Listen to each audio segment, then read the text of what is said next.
Clyron did not so much sit on its plateau as it balanced there, miles above a sea of platinum fog.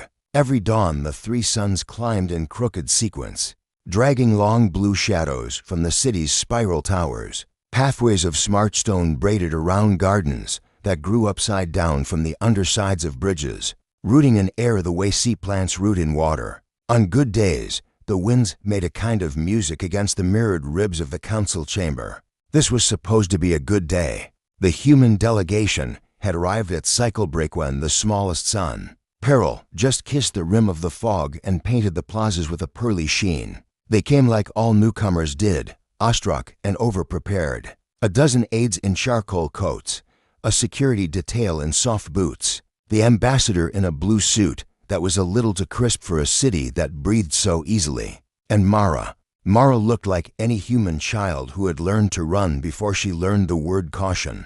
She was 6, and her hair failed to obey the comb, and she had the gift dangerous, magical of believing that if she laughed at a place long enough, it would laugh back. In Clyron, that proved almost true. The city's maintenance spiders clattered after her like playful dogs. The pollen fountains puffed warm bouquets at her ankles. The gravity on the high plateau was a shade more forgiving than Earth, so her jumps felt like spells. "Stay where I can see you," Ambassador Taddeo Ruiz called. Not meaning it. He meant, don't fall. Don't learn anything about this universe the hard way. He meant, you are the only thing I loved before diplomacy taught me to ration love.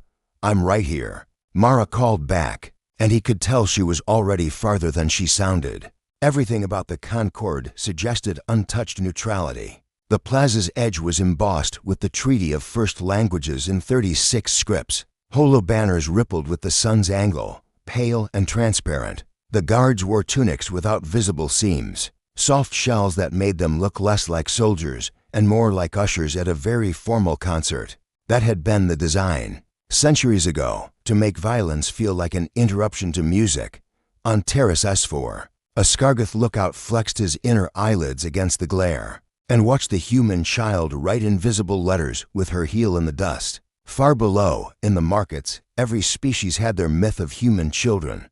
Fragile, loud, unpredictable. The Skargoth variation added one more adjective. Tempting, confirmed target, rasped a voice across his throat-slit mic. He watched the child hop from inlay to inlay along the concentric rings that led toward the council doors. Each ring was a different stone. The child paused to press her hand to the warm blackness of obsidian. Human heat maps, he thought. Warm everywhere they touch. Confirmed, he said. Off guard.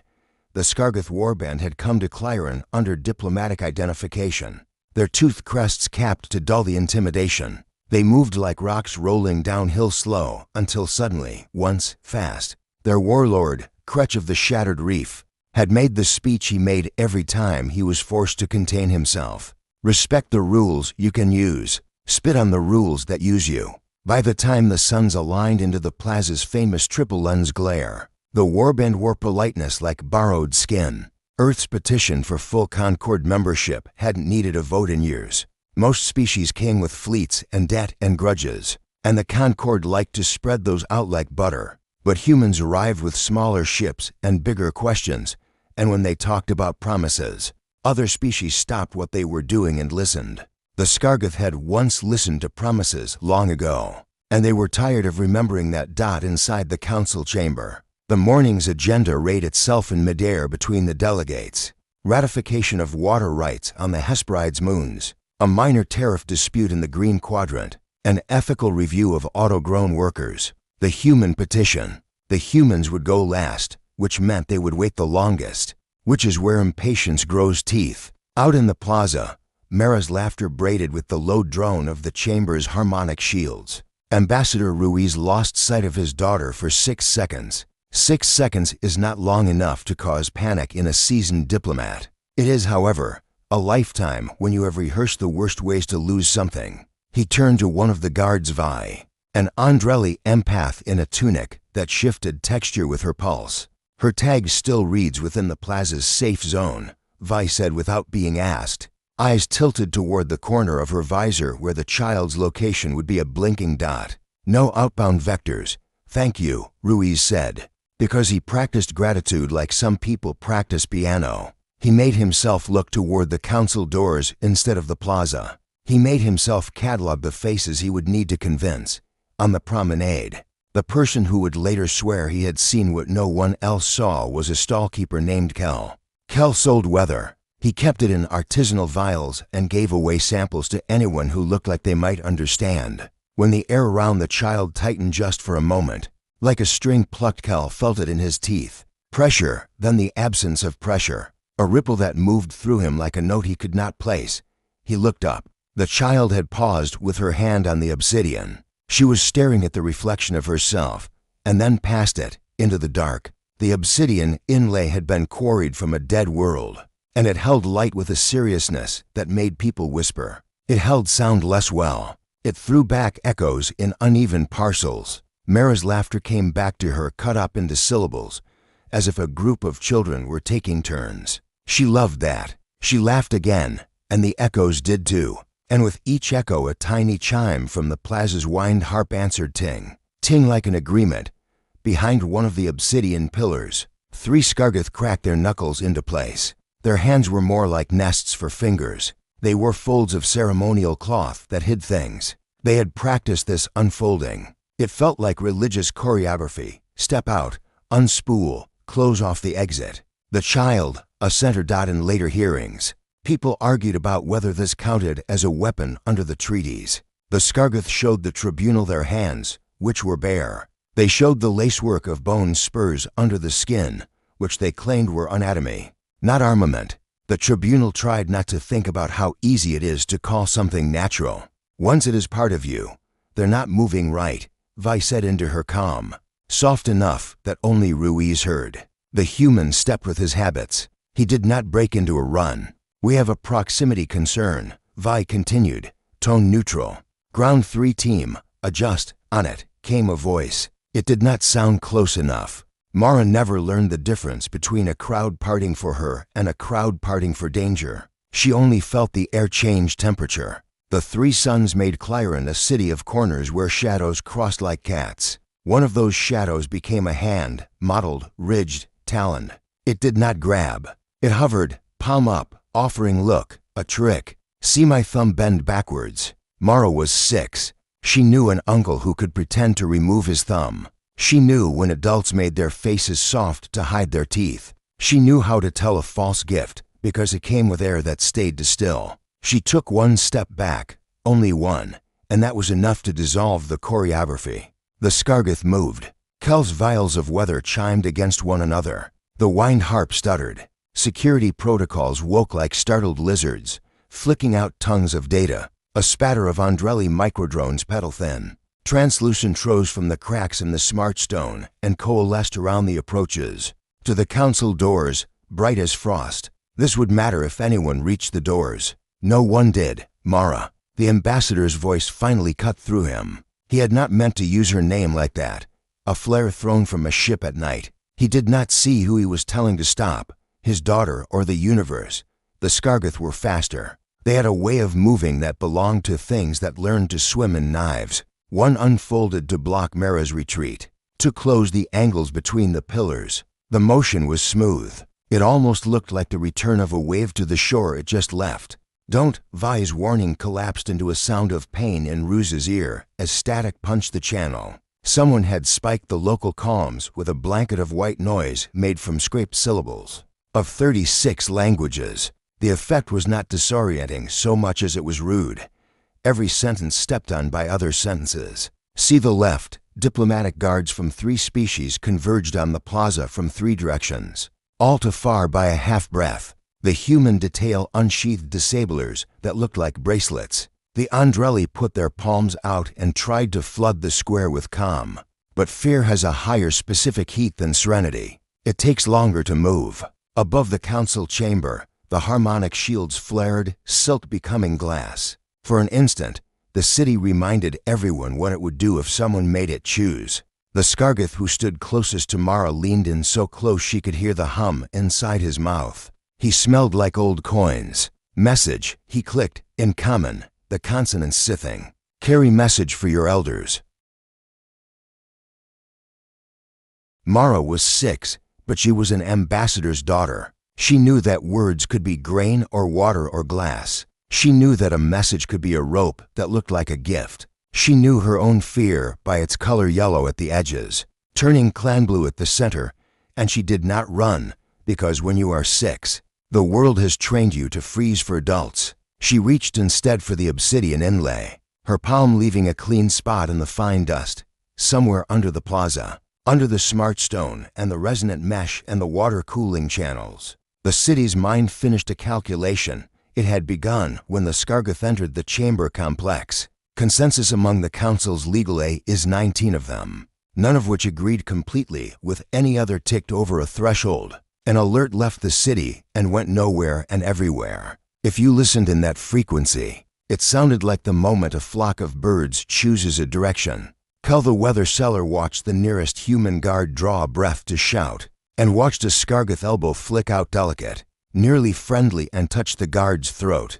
The guard sat down in surprise. His bracelet tumbled and spun across the smart stone toward Mara. It made a soft plastic sound against the stone. The sound was so domesticated it almost made Kel weep. It was, by any local definition, a small violence. It was exactly the size of a message. And when one Scargeth hand reached for Mara open, finally not pretending, something in the air pulled tight and tore. It did not look like light. People always said light when they meant change. This was the opposite of light, a cancellation of seams. Clyron's music cut out mid-measure. The wind, hum, speech cocktail of a crowded square snapped to silence, like a feast tablecloth whisked away in a single, perfect pull. A line drew itself across space right behind Mara's shoulder. It looked like a reflection come unmoored, a figure-shaped glare inside a shadow that hadn't been there before. It was wrong in a way that made every engineer's palms itch. It was right in a way that made every parent's heart lift and then twist. The figure resolved the way frost resolves into facets when you breathe on it. Armor that was not metal, but wore metal the way coral wears ocean. Dark, not black like void, but black like ink, still deciding what word to be. Its surface held the plaza in imperfect pieces. It did not cast a shadow. The plaza cast a shadow on it, as if the city knew it and was embarrassed. The Scargeth hand, reaching, did not make contact. It stopped as if the air had teeth. The creature's eyes opened. No, not eyes. Whatever burned where a human's eyes would be. The color belonged to edges, the rim of a coin, a blade, the line between two agreements. Mara exhaled what she had been holding since the Scargeth shadow fell over her. Protector, she whispered, and the word found places to land. It landed in the ears of guards and stallkeepers and diplomats and predators. It landed in the harmonic shields. It landed in the city's mind. It landed in Ruiz as if thrown from a great height, and then as if carried gently by a dozen hands. He had never seen the Protector. He had signed papers, pages encoded with assurances and denials saying he did not know if such a thing existed. He had read briefings that talked about contingency constructs and deep time counters, and the ethical load of guardianship. He had argued on flights about whether myths were a kind of weapon. He had placed a small, stupid hope in a story he had once sworn was only a story. The Scargeth's second hand lifted. The 3 warriors stepped back the distance a thought takes to become a threat. Around the plaza, the slow logic of crowds reversed direction. The people nearest could not make themselves move away. The people farthest surged toward a better view. The sound came back all at once, too loud, as reality remembered it was supposed to be happening. Ambassador Ruiz heard someone, maybe himself, say, "Stand down," and someone else, maybe the city, say, "Stand by," and someone much closer than either of them say, in a voice that made punctuation irrelevant, "You have made a fatal miscalculation." Later chapters would write and rewrite what that voice sounded like. Some would claim it was human, with metal overtones. Others would insist they heard for voices braided and in agreement. Kel said it sounded like weather deciding to be a storm. Mara, whose ears were the right size for truth, heard the voice she had heard once before, in a fever, when the air over her crib folded into a hand and smoothed the heat away. She did not remember words from that first time. She remembered a coolness that asked nothing of her.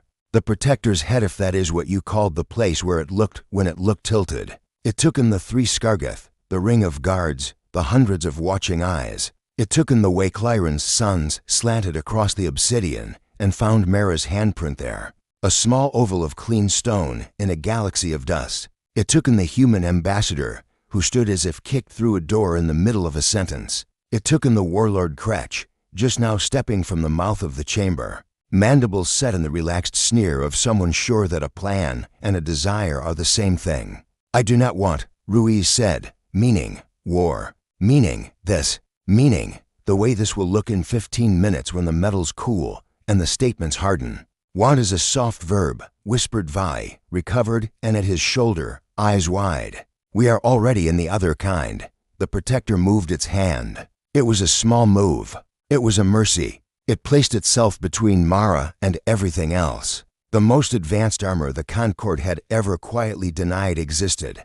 Did the most ordinary thing in the universe. It blocked the path of harm. Kretch laughed, teeth like ossified knives. He swung the weight of his body into pride and let it carry him. Around his neck, a chain of tokens clicked, claws, teeth, fragments of hull. He spoke loudly, so the microphones would catch it the way the wind caught pollen. "Your machines do not frighten me," he said, using common with contempt, but no hesitation. "The Scargith break what claims to be unbreakable. That child is a message. Humans will kneel." The protector did not answer Kretch. It turned instead slowly, so the child could see it coming and knelt to Mara's height. The armor's edges softened. It lifted one gauntleted hand and brushed the tear line at the child's cheekbone. The gesture careful, as if the glove remembered how to be a hand, as if it had practiced on dew. "Hello, Mara," it said, and if any microphones caught that, the recordings would never be released. The armor's surface shimmered once, quick as a heartbeat, mapping her face as if to say, "This is variable 0." Mara did not say she was afraid. She did not say her legs were stiff the way legs get when they have decided they are stone. She did not say, "I thought you were a story." Instead she said, "Small but not fragile, you came." "Yes," said the protector. "You called." It rose. It looked at Kretch now, and when it finally spoke to the warlord, there was no heat in it, nothing to grab with your anger. It was the tone of someone reciting an address from a directory. "You have made a fatal miscalculation. Humans do not kneel when their children bleed." Kretch's mandibles flared. Behind him, his warriors unspooled. The plaza's geometry, so carefully neutral, found itself repurposed into angles of approach. Security lines tightened. The crowd inhaled and did not exhale. Ambassador Ruiz thought, wildly, about the way water sometimes looks like a floor until it decides to be a hole. Someone dropped a cup. It hit the stone with a small clack, and that was the trigger history chose to write down. The Scargith drew their hidden blades the way a tide draws back to show what it's been hiding. The Andrelli microdrones pivoted into a curtain, opalescent and almost fragile-looking. Between the council doors and the threat, a gesture that meant, not here, not like this. The humans raised their disablers, bracelets clicking open like mouths. The protector moved. For now, it was enough to move. Not strike, not yet. Enough to shift into that space between a child and anything else. Enough to remind every species that there are sentences you do not finish once you begin them. Enough to gather the 10 minutes that would enter the histories, and hold them like a blade holds light dot in the plaza. Above the fog, under the triple suns, with the council chamber's music stalled in its throat, the first and smallest consequence of touching a child arrived, and the city, which had watched empires lean away from one another and then slowly lean back, understood that the day had changed shape. Mara's tear cooled on her cheek. It left a clean line through the dust on the protector's glove. "Protector," she said again. Not a question this time, but a name. First from the child's lips, soft but clear, then carried on the hush of hundreds who heard it. Some whispered it in disbelief, some in awe, others in horror. The word was old and new at the same time, an echo of a story that had no author, a rumor with no root. Delegates and guards craned forward from the balconies that circled the plaza. Holofeeds recalibrated their lenses, struggling to frame what the eye itself could not place. The figure was there, yet not entirely of the plaza. Its edges wavered, as if refusing to be fully rendered in the geometry of this place. Armor, yes, but not made, not manufactured, something grown, something chosen. The Protector stood. It was taller now, or perhaps simply larger, for its presence was not measured by height but by gravity. The air drew taut around it, rippling against skin and scales alike. Every being present felt it like a storm front rolling in, the kind that makes animals hide before thunder is even audible. The Scargeth warlord Kretch sneered. His mandibles clicked against one another in the slow rhythm of mockery. A conjurer's trick, he rasped, his voice resonating in the translation arrays above. A hologram, a toy. Humans bring puppets to councils now? But no one laughed, because while Kretch spat contempt, 3 of his warriors lay sprawled on the ground where the Protector had simply passed. Their bodies twitched with the aftershocks of something no one had seen. There had been no strike, no sound, no flash. One moment they had advanced, blades humming with violet heat. The next, they were broken marionettes, weapons clattering uselessly from limp claws. The plaza had gone utterly still. Ambassador Ruse's throat constricted. He had known, in theory, what might awaken if his daughter was threatened. He had read the sealed dossiers, signed the non-disclosures that implied more than they revealed. Yet no paper briefing prepared him for this, for a being of myth to stand in living black steel. Before his daughter, he fought to steady his voice, but it betrayed him with a tremor. "Stand down," Ruiz managed, unsure whether he meant it for the Protector, the Scargeth, or the guards that now leveled weapons of every shape at the figure. The Protector ignored them all. It turned instead to Mara, and the cold fire in its eyes dimmed to something gentler, something unbearably human. It crouched again, the obsidian of its armor shifting so smoothly it made no sound. For a moment, the warrior, the weapon, the myth became a guardian kneeling to a child.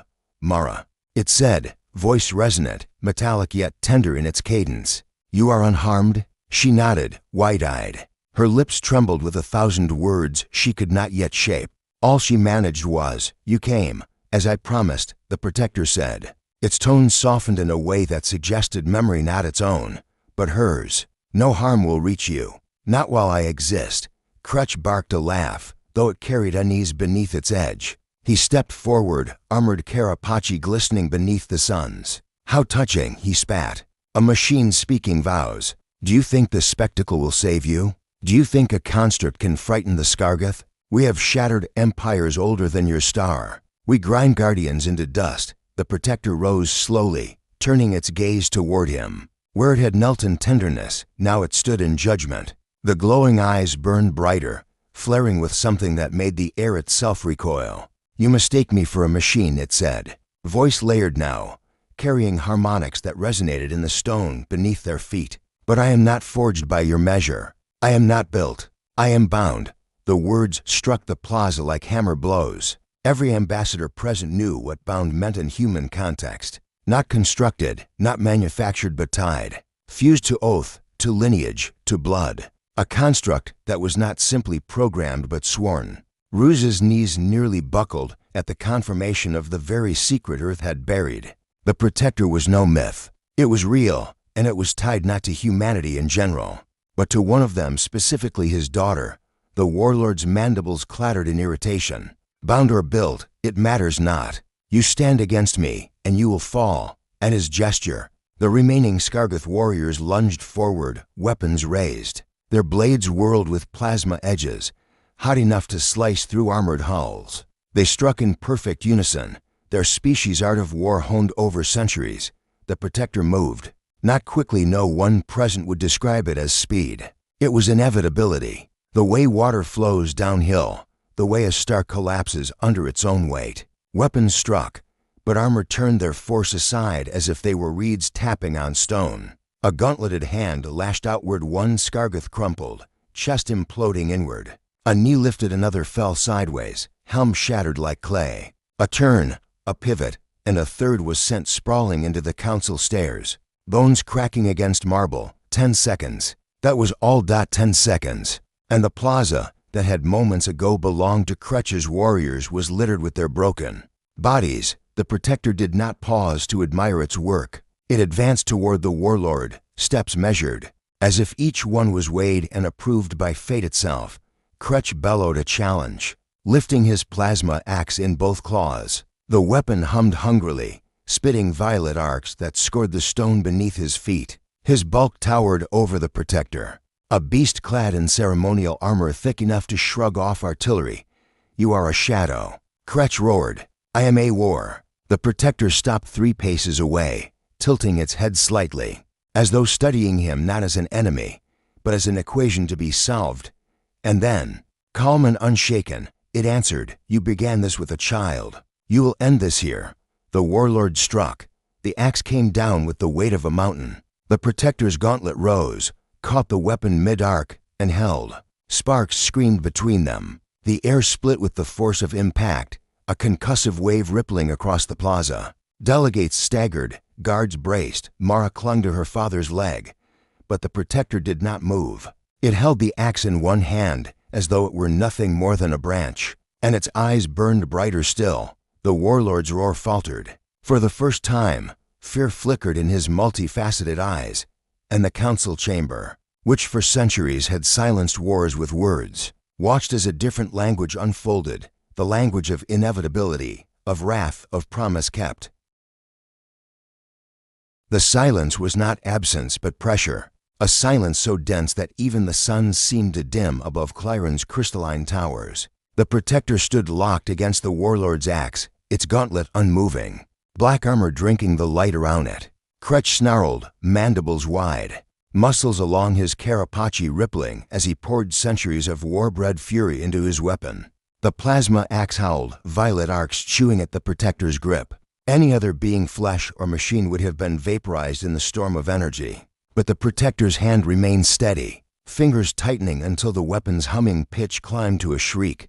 Then, with the unhurried finality of breaking glass, the axe shattered, fragments of glowing alloy scattered across the plaza, burning tiny craters in the smart stone. Kretch stumbled back, disbelief flashing in his compound eyes. For the first time, the Warlord's sneer cracked into something roar, more primal, fear. The Protector advanced, each step deliberate. Like the tolling of a great bell, "You touch what you should not," it intoned, voice layered in metallic resonance. "You sought to turn a child into a message. You will be the message instead," Kretch roared, lashing out with claws that could rend starship hulls. His blows fell like meteors, fast and relentless. But where they struck, they found only the unyielding wall of the Protector's armor. Sparks cascaded, claws splintered, echoes thundered. The onslaught that had broken fleets did nothing here. Delegates on the balconies whispered in 100 languages, their voices trembling.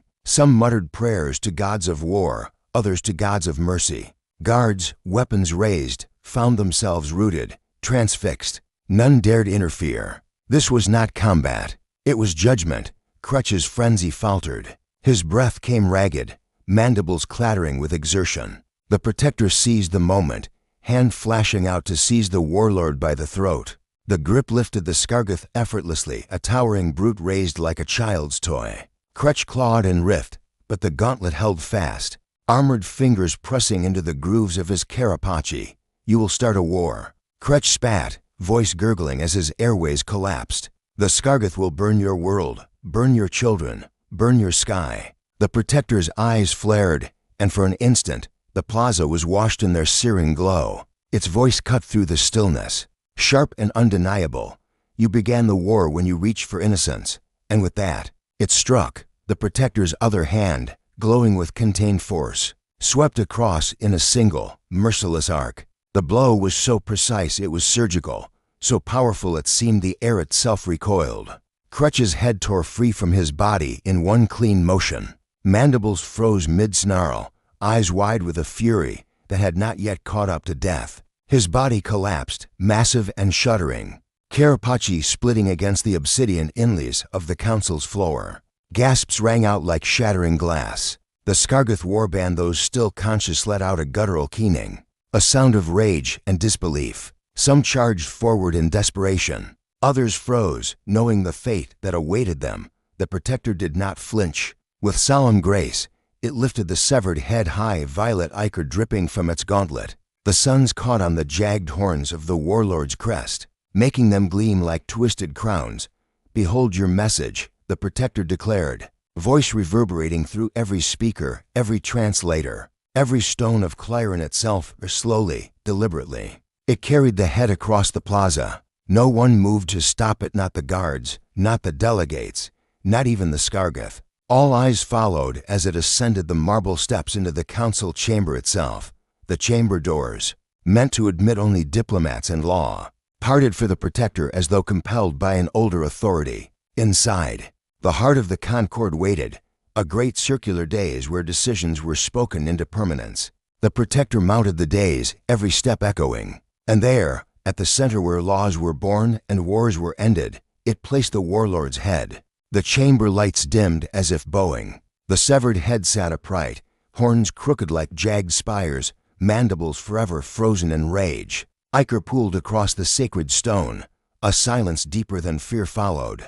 The delegates, hundreds of species, hundreds of histories, stared at the grotesque offering. Never in the Concord's long life had violence entered this place. Never had blood been shed in the heart of law. And yet now, the head of a warlord stared at them all, a testament written in flesh and shadow. Ambassador Ruiz finally found his voice. His daughter clung to his side, trembling but safe, alive. He looked at the head, at the Protector, at the galaxy watching. His heart pounded with dread and pride both. "This chamber has seen many words," he said, his voice low but carrying. "Today it sees truth." The Protector said nothing. It only stood, silent sentinel beside the child, as if awaiting judgment not from the council, but from her dot, and in the echo of that silence, a new order of power was born.